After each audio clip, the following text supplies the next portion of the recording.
दोस्तों पिछले वीडियो में हमने इक्विटी म्यूचुअल फंड के टाइप्स और ईएलएसएस म्यूचुअल फंड के बारे में बात की थी, लेकिन सिर्फ इक्विटी म्यूचुअल फंड में इन्वेस्ट करना हाई रिस्की होता है। इसलिए इन्वेस्टमेंट को डाइवर्सिफाई करें और फिक्स्ड इनकम और लो रिस्क के लिए डेब्ट म्यूचुअल फंड में भी हमें इन्वेस्ट करना चाहिए, क्योंकि इसमें रिस्क कम होता है और रिटर्न इन्फ्लेशन से ज़्यादा होता है, यानी कि ये एक सिक्योर इन्वेस्टमेंट है। एक्सपर्ट की माने तो हर इन्वेस्टर को अपना पोर्टफोलियो डाइवर्सिफाई करना चाहिए, जिसमें डेब्ट फंड को भी शामिल करना आवश्यक है। डेब्ट म्यूचुअल फंड में भी कई सारे टाइप्स है, जैसे गिल्ड फंड, डाइवर्सिफाइड डेब्ट fund, junk bond scheme, fixed maturity plan, floating rate fund, liquid fund etcetera.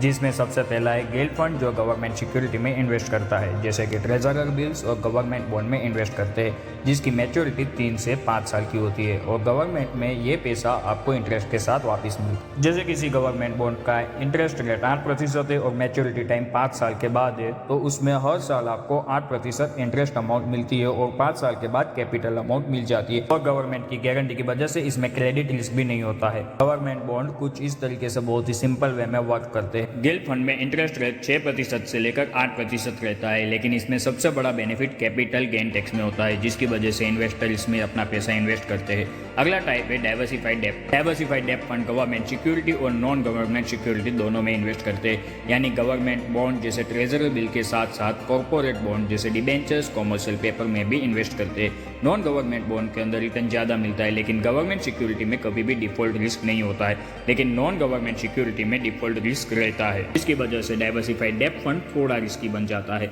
लेकिन इसमें गिल्ड फंड से ज़्यादा रिटर्न मिलते हैं। अगला टाइप है जंक बॉन्ड स्कीम। ये वो डेब्ट फंड होते हैं जो ऐसी कंपनी के द्वारा इश्यू किए जाते हैं जिस कंपनी की क्रेडिबिलिटी खराब होती है। इसकी वजह से ये हाई रिस्की फंड बन जाता है, लेकिन इन्वेस्टर को अट्रैक्ट करने के लिए जंक बॉन्ड स्कीम के अंदर बहुत ही ज़्यादा इंटरेस्ट रेट ऑफर किया जाता है, जैसे 8, 9 और कई बार 12% का रिटर्न का ऑफर भी दिया जाता है, लेकिन इसमें रिस्क भी उतना ही ज़्यादा होता है। इसलिए जंक बॉन्ड स्कीम में निवेश करने से पहले अच्छी तरीके से उस फंड का एनालिसिस करना चाहिए। डेब्ट फंड का अगला टाइप है floating rate fund. Floating rate उन सिक्योरिटीज में इन्वेस्ट करता है जिनके इंटरेस्ट रेट मार्केट के कंडीशन के हिसाब से बदलता रहता है। इसकी वजह से फ्लोटिंग रेट फंड पूरी तरीके से मार्केट इंटरेस्ट रेट के ऊपर डिपेंडेंट होता है, यानी कि करंट टाइम पीरियड में जो इंटरेस्ट रेट होता है उसी के हिसाब से रिटर्न मिलता है।